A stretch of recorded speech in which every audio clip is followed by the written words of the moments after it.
home at last. I have missed this old room very much, Watson. I put everything back in place after Baines went through it, but I didn't stay here. I couldn't face it. Sit down, my friend. It is time for you to know the full details of this case.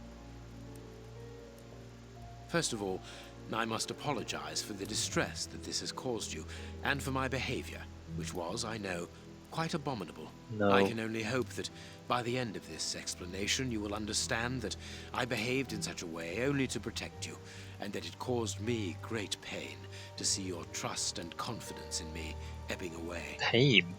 From whom or what did you wish to protect me?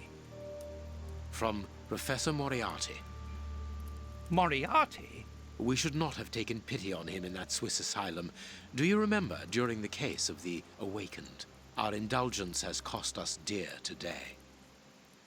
He's responsible for the bishop's murder? Yes, but that was only a small detail in his plan. A detail which he had to eliminate, as it compromised the whole of his diabolical project.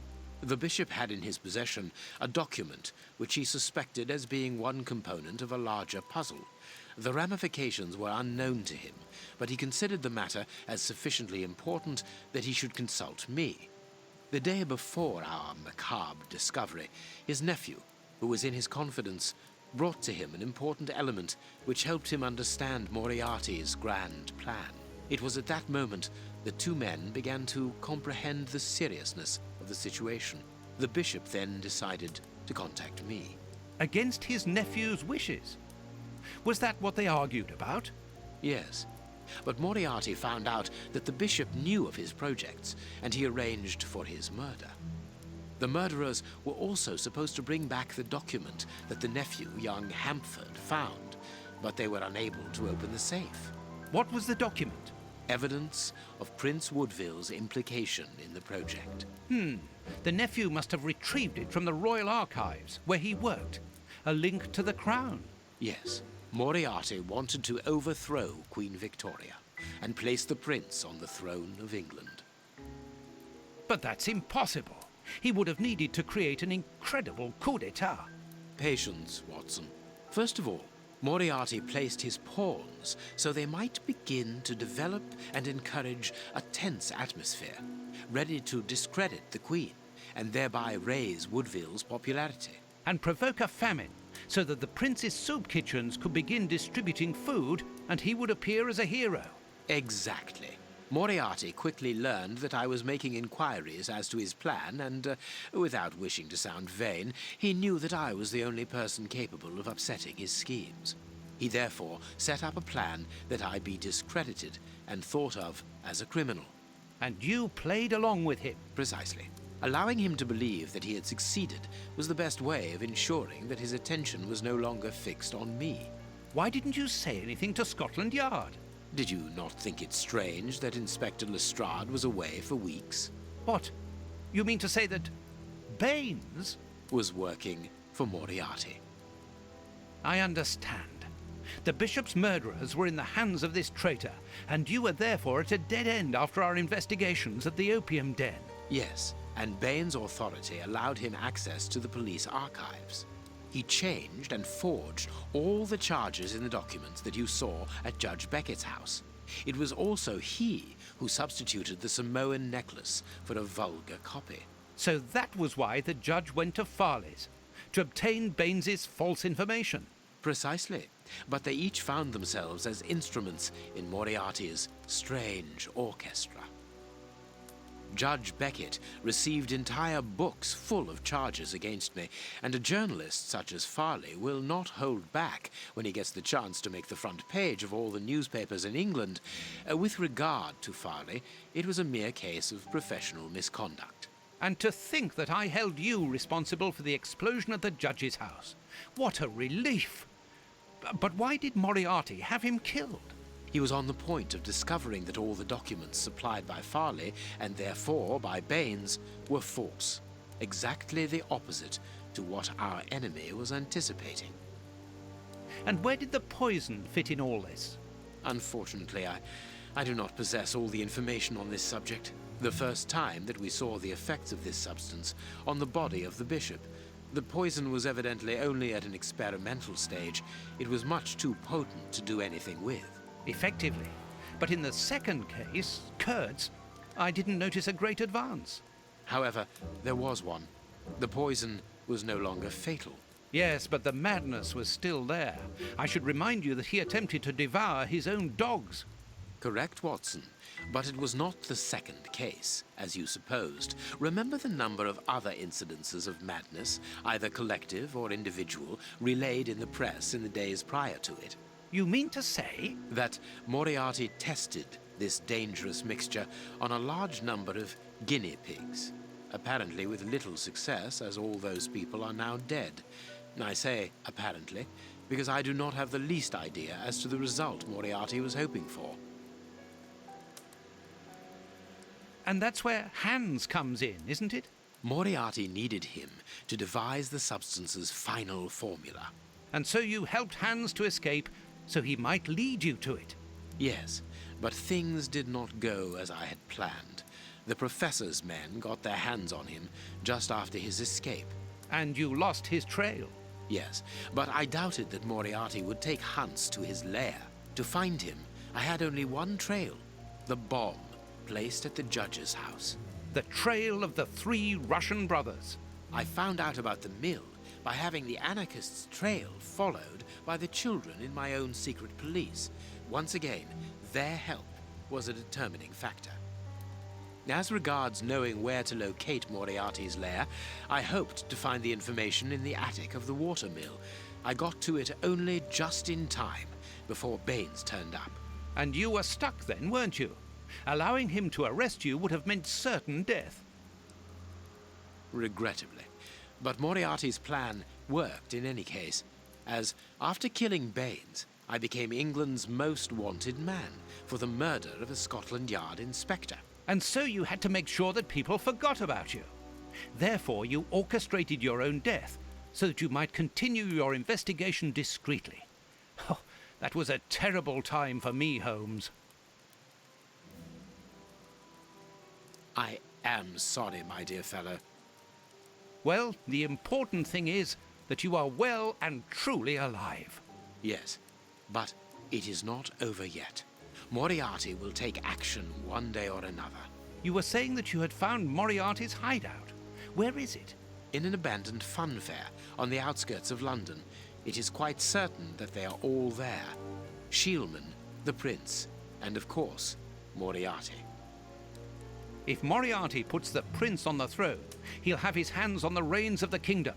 Her colonies, her diplomatic network, her riches, everything. Yes, including the army, the war fleet, everything he needs to help him conquer Europe. And eventually, I suspect, the world. Holmes, we have to be quick. His plan hasn't been put into action yet. Perhaps it's not too late. Let us go immediately, Watson. That was terrible. Do you guys see the problem? Let me just give you a few seconds to think about that. Why do I say it's terrible? I don't know if you know yet. If you know already, then I guess I don't need to tell you. Why is that terrible? I knew this was gonna happen. Let's just watch this. I'll talk to you soon.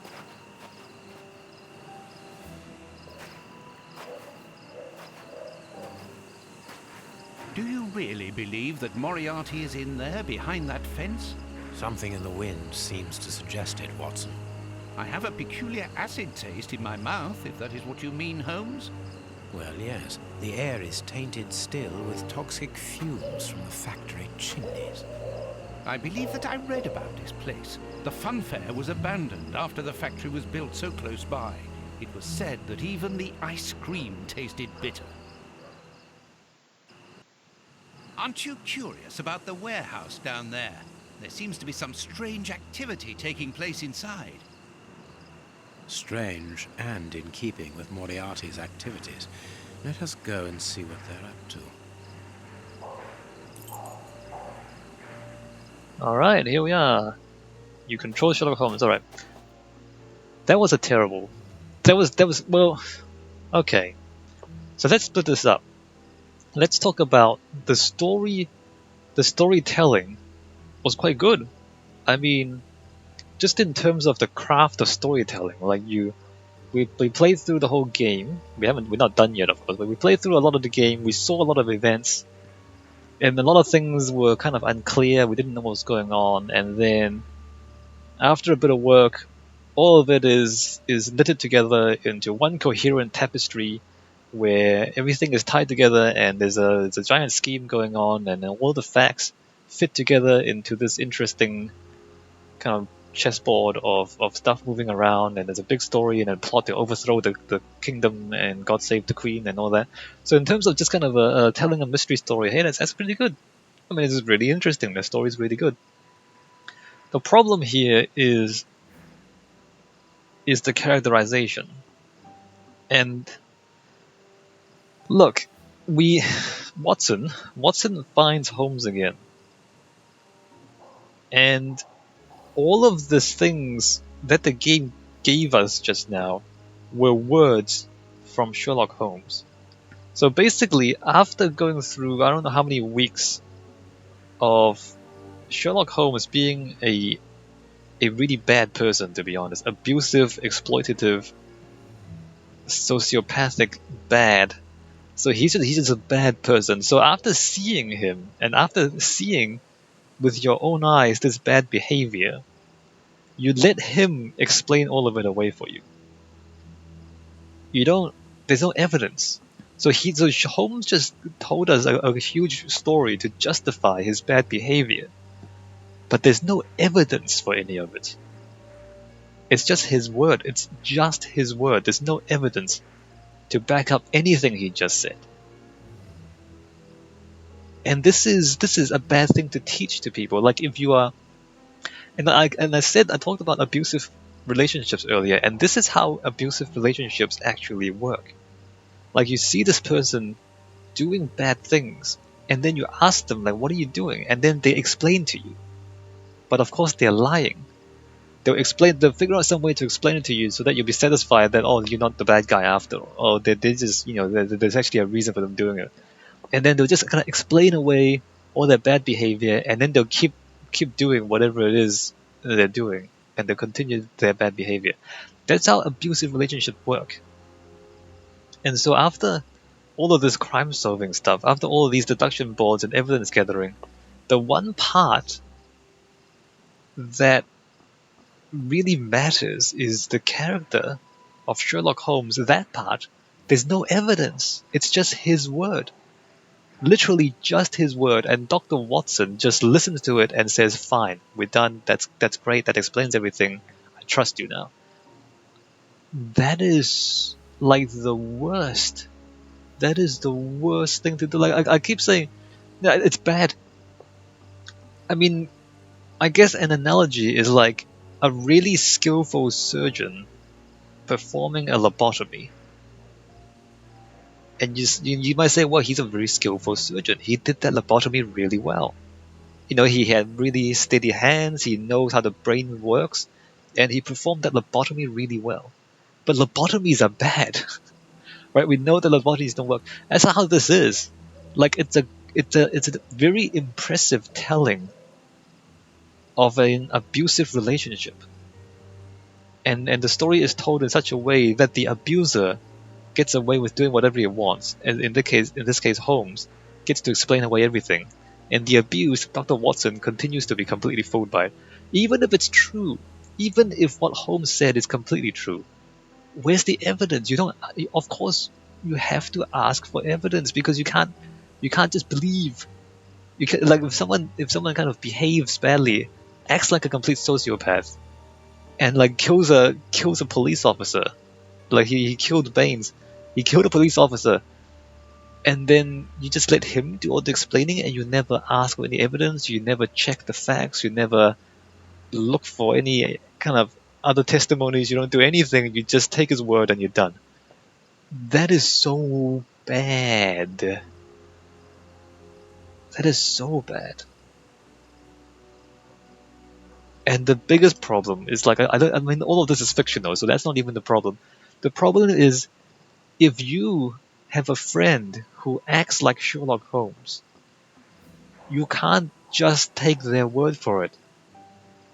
If you have a family member who acts like Sherlock Holmes, you can't just take their word for it because that's how abusive relationships are. You can't. This is-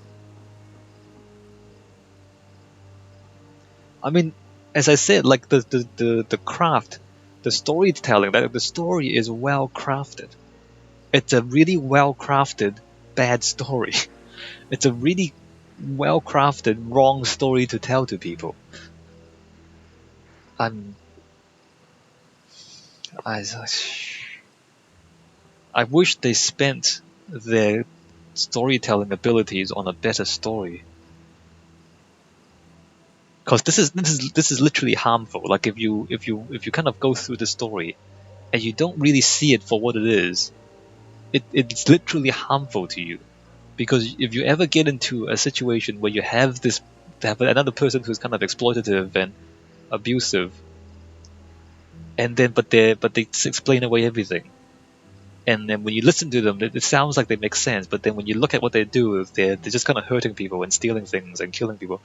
Like, those people exist, and you have to be really careful of them because they're really good at explaining things away. They're really good at fooling people with their words, and this story doesn't help you to identify those people and to know what to do when you face one of these people. Alright, let's keep playing the game.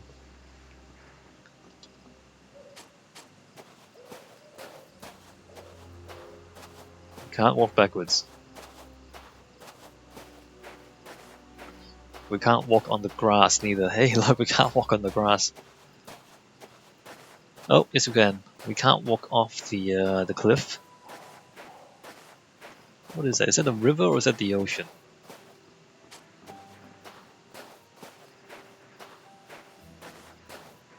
Seriously, no evidence.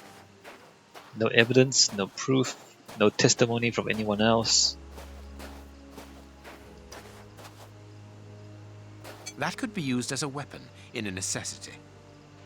Listen to him. He just looks at it and he says, "Oh, I can use this to kill someone." He's a complete maniac. He's a psychopath.